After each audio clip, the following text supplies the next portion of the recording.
When you imagine the future, what comes to your mind? A world where robots are living alongside humans, helping you with your everyday task? I think that future is already here for some people, right? Or is it a world where we've lost it? That climate change caught up with us, wars and crisis has finally overtaken us. For some, that's the kind of world that they imagine. But when we think of the future, oftentimes we need to think where we are coming from. And that's why, when thinking about future stories, we need to think what's our past experience plus our present experience that equal to our future experience. Basically, it means what have we done in the past? What are we doing right now? Adding those two up is likely to tell you where the future is going. Let's now think a little about that word experience. Let's replace it with stories. Because basically, our experiences are our stories, the things that happen to us in our everyday life. So, our past stories plus our future present story is likely to equal our future stories. So, whatever you are doing right now, plus what you've done in the past, likely determines where your future heads. And that's why we really need to think hard when we think about our stories. What kind of stories are we building? What kind of experience are we shaping for ourselves? And this is where storytelling really comes in. Let me tell you something. There's a likelihood that by the time this event finishes, everything that you have heard, about 60%, is gone. So that means you probably have wasted money coming to this TED event. But we can remedy that. How can we do that? By thinking in stories. Let's think about this, the importance of stories. Now, I want you to take a trip with me, okay? Think about the first house or home where you grew up in. What does it bring to your mind? Probably you remember coming back from school and running home to your mom's home, that delicious food, yeah?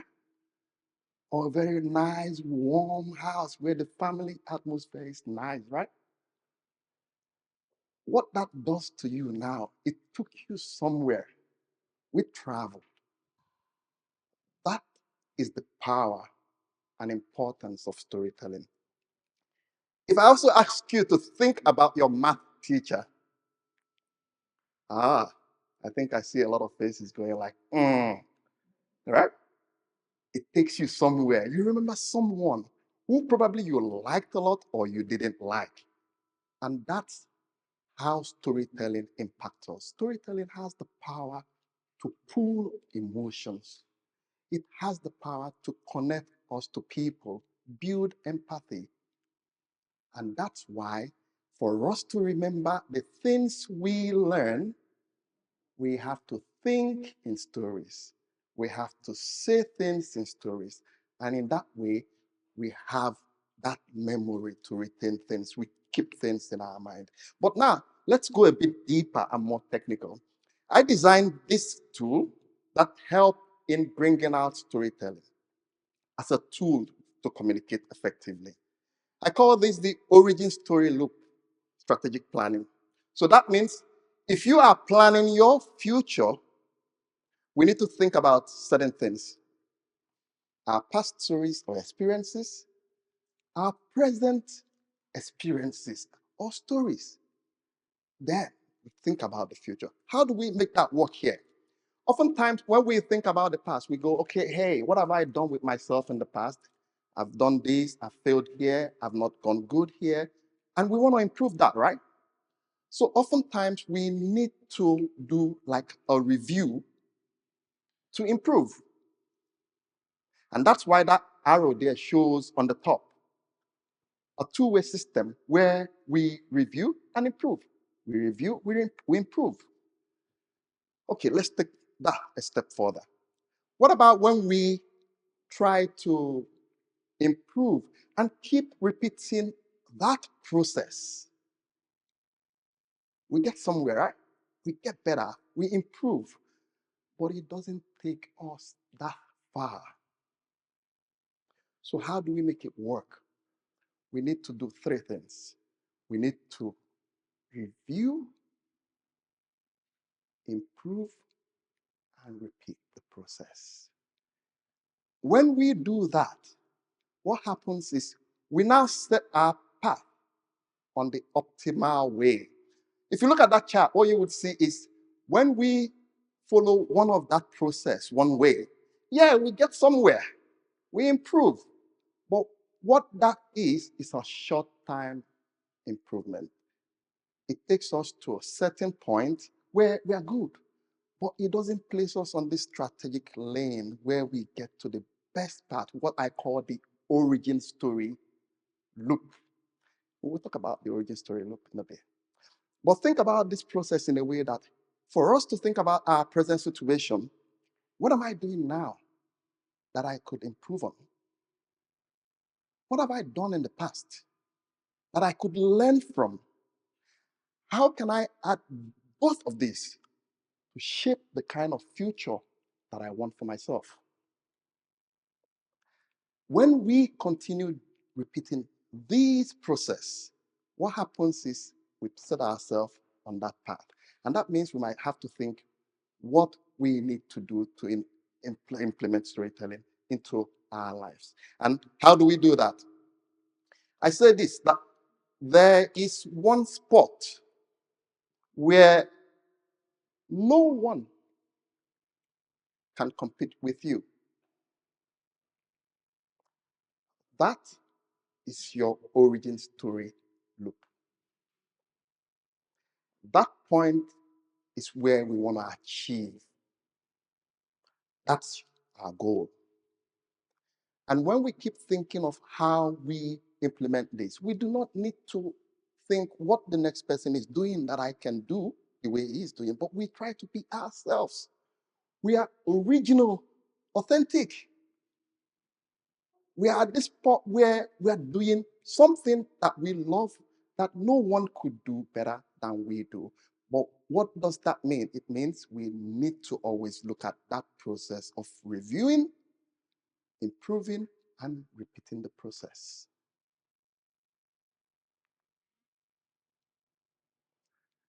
How have I applied this? If you look at that picture, I'm sure you would not see the smiley face. That dude is stubborn. Well dressed, but he needed to get things done. He probably might not listen. And he learned to embrace that as a skill that he would use in building himself. And that is something every one of us can think about. We can think how we can be authentic, irrespective of what the next person is telling us about ourselves. So if we remain original, authentic, what happens is we become the best version of ourselves. And we would always look at that in a way that we repeat, improve, and repeat the process when we review it. Now, let's go further. And so the idea here is with that picture, what I was trying to show was I came to Finland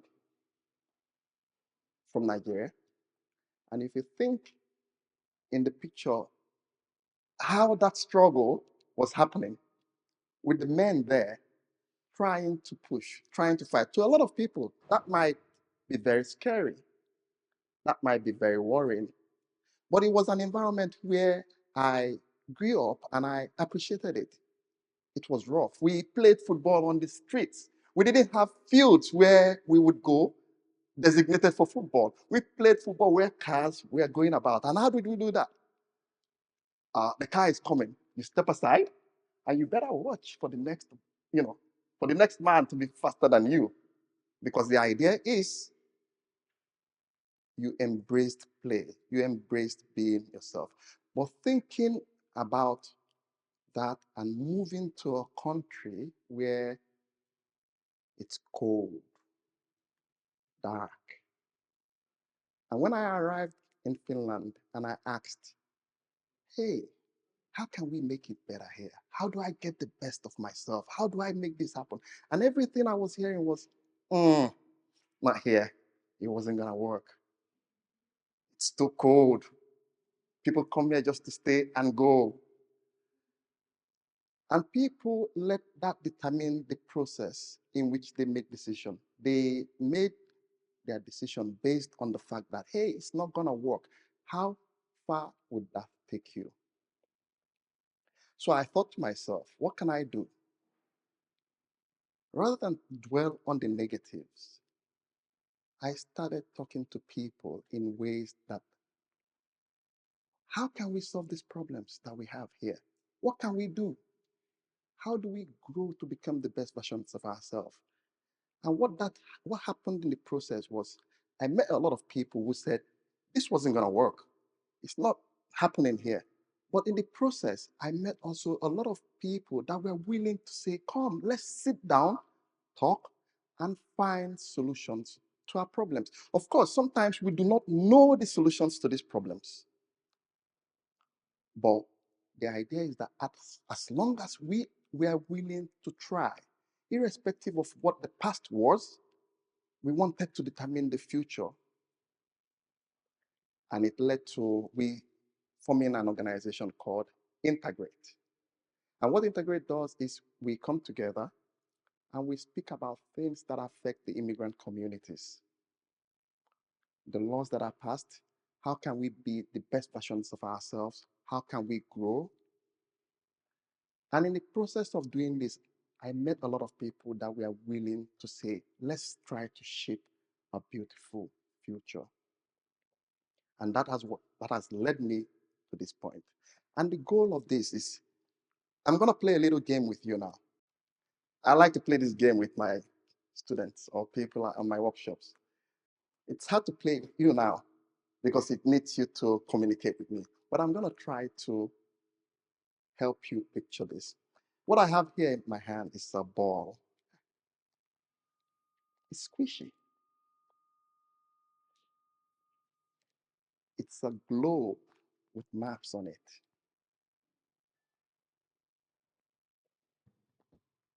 It bounces. And when I've asked people in a cycle what they see, can feel, or do with this ball, you wouldn't imagine the answers you get. Because the idea is what I have in my hand can be many things to different people. And when I ask this question, out of all the responses that are given, which is the most correct? If you've been part of this game, you would find out that none is the most correct answer, and no answer is wrong. What is the symbol of this game? Irrespective of where we come from, who we are, what we do, we see things differently. We understand things differently based on our backgrounds, our educations, our experiences, our stories.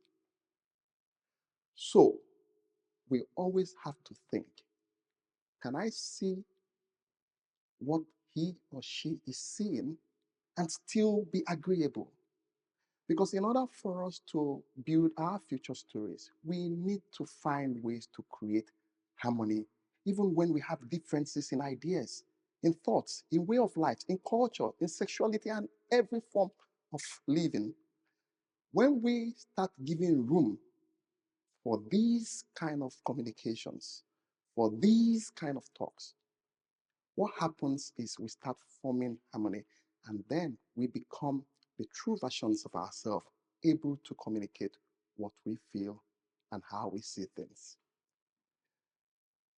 So in building our future stories, we need to think, how do I see the ball? Do I see a map? Do I see a squishy ball? Do I see a bouncing ball? And no one of that is most correct. So in going forward, thinking of our future stories, we want to think at this point, what am I doing in order to better myself, better my community, and build a better world? Of course, the world is changing. We are having more interactions with robots. Emotions are going down. Yet, what we've seen is, in being humans, in forming community, in being original, what we do is we are shaping the future that we want. So my final thought with you is, as we build our future stories, let's think of our past, the mistakes we've made, the lessons learned, the things we're doing now, what we could do better. And we can imagine a future where we see, yes, that's where I want to be, where we build harmony and a strong sense of commitment. And in that case, we are being our original self and building our origin stories. Let's keep being authentic. Thank you.